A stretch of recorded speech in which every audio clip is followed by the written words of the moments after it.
Hello friends, welcome back to our channel. So friends, आज का जो हमारा टॉपिक है वो है उत्पादन, प्रोडक्शन। ठीक है, आज हम समझेंगे कि जो उत्पादन होता है वो क्या होता है। देखिए, साधारण शब्दों में उत्पादन से आशय किसी भी भौतिक वस्तु के निर्माण से लगाया जाता है।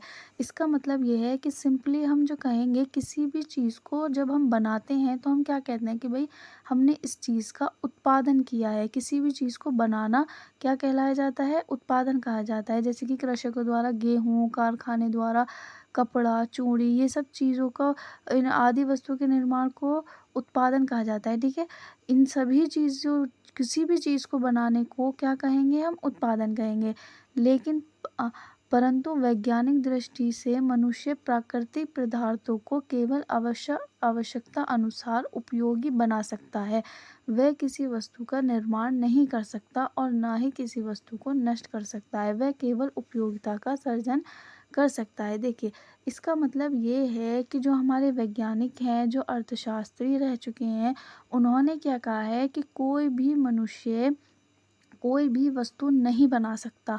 वो जो वस्तु होती है उसी के अंदर उसकी उपयोगिता का सर्जन करता है। इसका मतलब ये है कि जो भी, जैसे कि मान लीजिए कोई भी वस्तु है, उसके अंदर जो उसकी उपयोगिता है, उसकी जो क्वालिटी है, उसी को वो बहुत अच्छे से उसकी क्वालिटी को निकालता है और फिर उसको आवश्यकता अनुसार उसको उपयोगी बना देता है। ठीक है, कोई भी इंसान किसी भी वस्तु का निर्माण नहीं कर सकता और ना ही किसी वस्तु को नष्ट कर सकता है। जो भी प्रकृति में हमारी वस्तुएं होती हैं, वो उसी वस्तुओं में कुछ क्रिएटिविटी कर कर, कुछ नया बनाकर उसे ही उपयोगी बना देता है। तो इसे ही क्या बोलते हैं? हम उपयोगिता का सर्जन कहते हैं।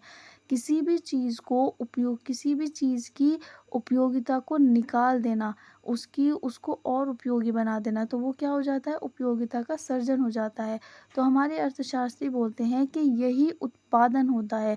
आप किसी भी चीज़ का निर्माण कर रहे हैं, वो आप उत्पादन नहीं कर रहे, आप उसकी उपयोगिता का सर्जन कर रहे हैं। यानी उसके अंदर जो भी क्वालिटी है, आप उसको बाहर निकाल रहे हैं, उसको उपयोगी बना रहे हैं, उसको आवश्यकता अनुसार कर रहे हैं। ठीक है, आप इसकी डेफिनेशन देखेंगे। मार्शल के अनुसार मनुष्य पदार्थ उत्पादन नहीं कर सकता, वह केवल उसके अंदर विद्यमान उपयोगिता का सर्जन कर सकता है। किसी वस्तु में उपयोगिता का सर्जन अथवा वृद्धि ही उत्पादन है। देखिए, मार्शल ने भी यही बात कही है कि मनुष्य पदार्थ उत्पन्न नहीं कर सकता, यानी कि कोई भी मनुष्य कोई भी वस्तु पैदा नहीं कर सकता।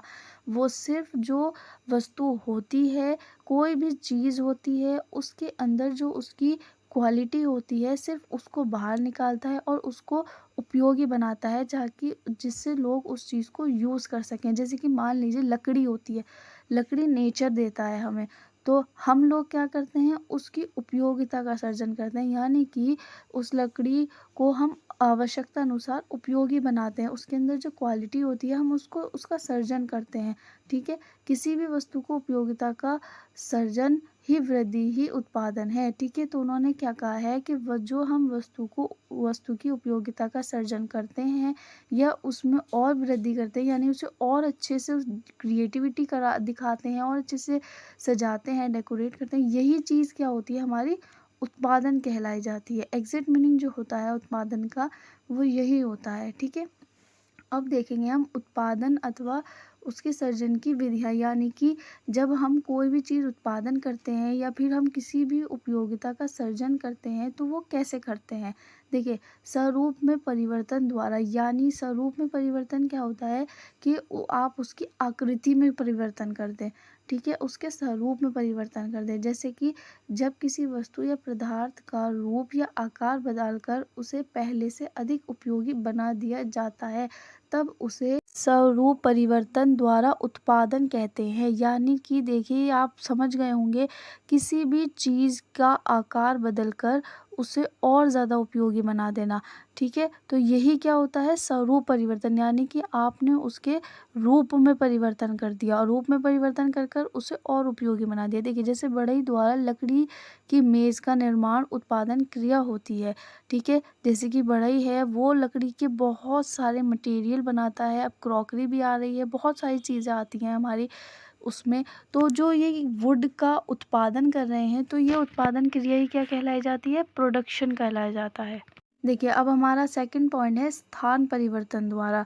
जब किसी वस्तु को एक स्थान से दूसरे स्थान पर भेजकर उसकी उपयोगिता में वृद्धि कर दी जाती है तो उसे स्थान परिवर्तन द्वारा उत्पादन अथवा उपयोगिता सर्जन कहते हैं। ठीक है, ये तो आप समझ गए होंगे। कोई भी चीज़ का, आप कोई भी चीज़ को इधर से उधर भेज रहे हैं और जो उसके अंदर उपयोगिता है उसका सर्जन कर रहे हैं तो यही क्या हो जाता है, स्थान परिवर्तन हो जाता है। जैसे कि लकड़ी को जंगल से शहर में बेचना, कोयले को उपभोक्ता तक पहुंचाना आदि, या कोई भी ऐसी चीज़ है, जैसे कि बहुत सारी चीज़ें होती हैं जो हम बाहर से आती हैं, फिर हम लोग क्या करते हैं, उसकी उपयोगिता का सर्जन करते हैं, उसे और उपयोगी बनाते हैं, उसकी उपयोगिता को और अच्छे से क्रिएटिविटी करते हैं। तो ये क्या होता है, एक स्थान से जो दूसरे स्थान पर चीज़ आती है फिर उसके अंदर हम कुछ क्रिएटिविटी कर कर उसे यूज़फुल बना देते हैं, तो ये क्या होता है, स्थान परिवर्तन द्वारा उत्पादन होता है। ठीक है, थर्ड है हमारा समय परिवर्तन द्वारा, यानी कि जब समय में परिवर्तन हो जाता है तो उसके बाद उसके द्वारा भी उत्पादन हो जाता होता है। जैसे कि कुछ ऐसी वस्तुएं होती हैं जिनकी उपयोगिता में समय अंतराल के साथ वृद्धि होती है। जैसे उदाहरण, नए चावल की तुलना पुराने चावल में अधिक उपयोगिता होती है। जैसे कि मान लीजिए गेहूँ है, चावल है, ये क्या होते हैं, इनमें समय का अंतराल होता है।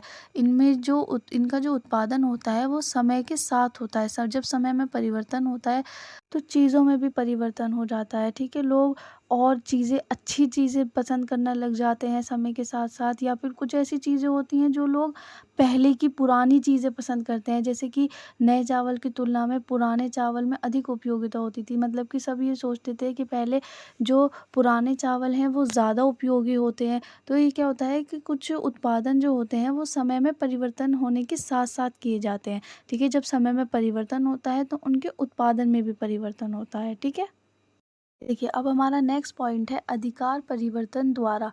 ठीक है, देखिए किसी वस्तु के अधिकार अथवा स्वामित्व में परिवर्तन से भी उपयोगिता में वृद्धि होती है।